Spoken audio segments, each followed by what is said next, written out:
AI identities and the long arm of the regulator. This is Priviso Live.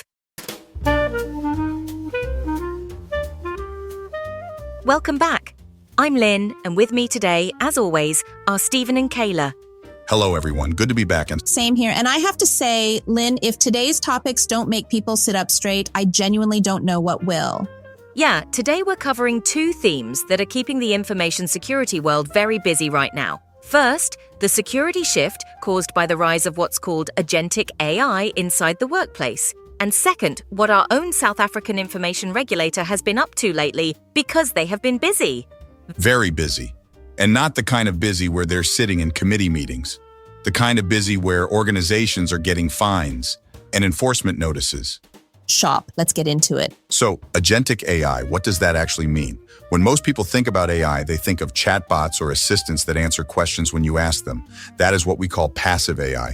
Agentic AI is different. These are AI systems that do not wait to be asked. They go out and do things on their own, browse the web, write and execute code, send emails, manage files, make API calls, and in some cases, execute financial transactions, all with minimal human oversight.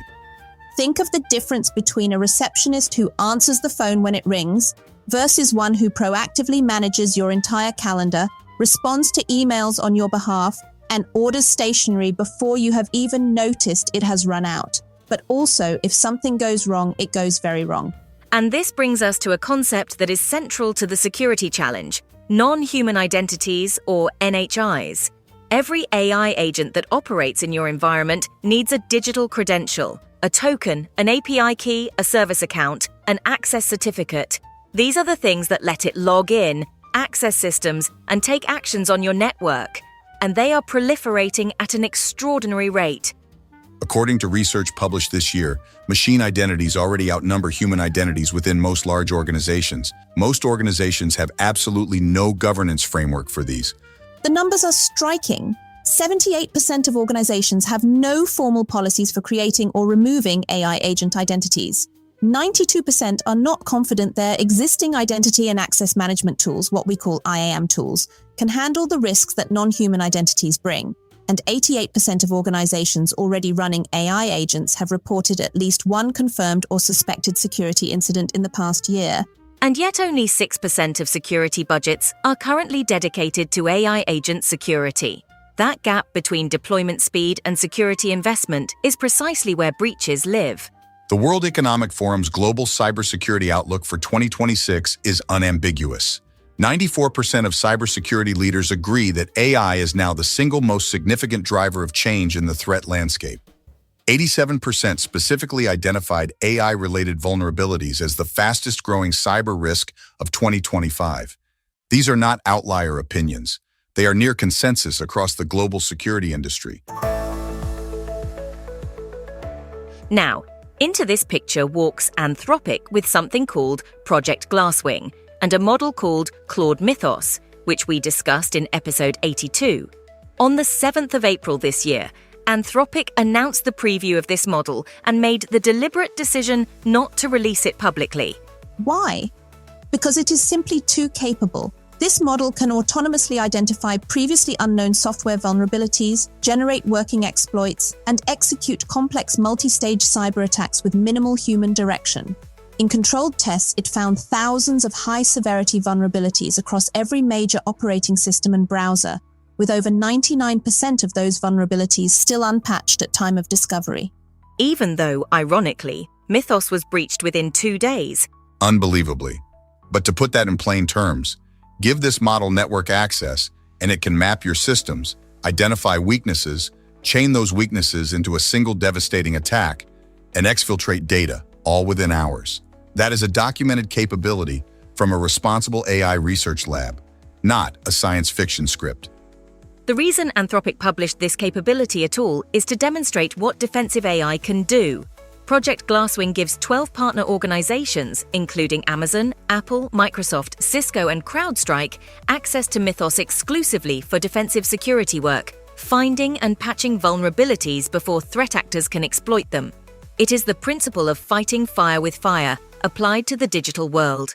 And just this month, Cisco acquired a company called Astrix Security, specifically to strengthen its AI agent discovery and governance capabilities. When a company of Cisco's scale is spending that kind of money on governing AI agents, this has gone well past the early adopter phase. So what should organizations actually do? The same principles that apply to human identities apply to non-human identities, but at machine scale and machine speed. Enforce least privilege. Give AI agents access only to what they need, only when they need it. Establish formal identity lifecycle policies for creating, reviewing, and revoking agent credentials.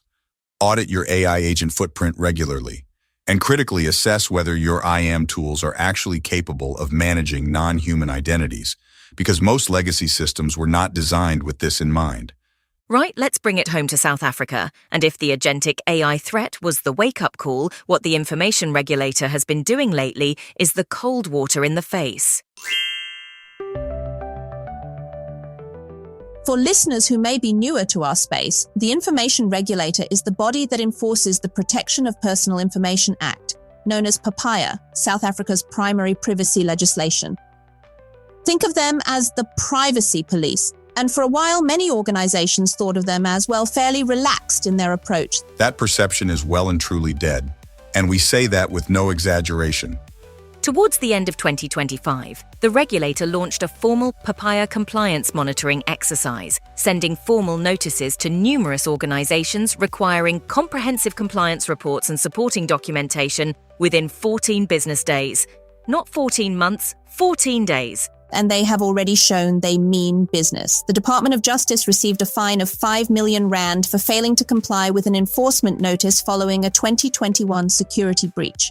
And WhatsApp, following a 3-year investigation, received an enforcement notice in September 2024, made public in April this year, for offering South African users weaker privacy protections than European users. The maximum administrative fine under PAPIA is currently 10 million rand, approximately $500,000. But the proposed amendments on the table for the 2026 to 2027 financial year could change the enforcement model significantly. The proposal is to remove the procedural steps that currently give organizations time to remedy non-compliance before sanctions are applied. In plain language, the grace period may be going away. And then there are the new PAPIA health information regulations, which came into force on the 6th of March 2026.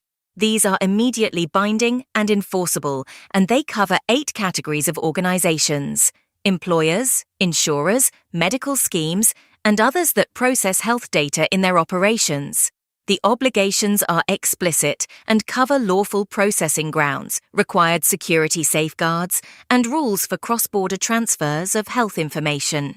So if your organization handles employee health assessments, medical aid administration, clinical records, or insurance claims data in any form, LECA or not, you needed to have assessed these regulations before March. The regulator's message is clear. The rules were published, the comment period has passed, and the clock is running. A paper published on the 5th of May this year by researchers writing for Polity raised an important structural issue. South Africa's digital identity landscape is highly fragmented.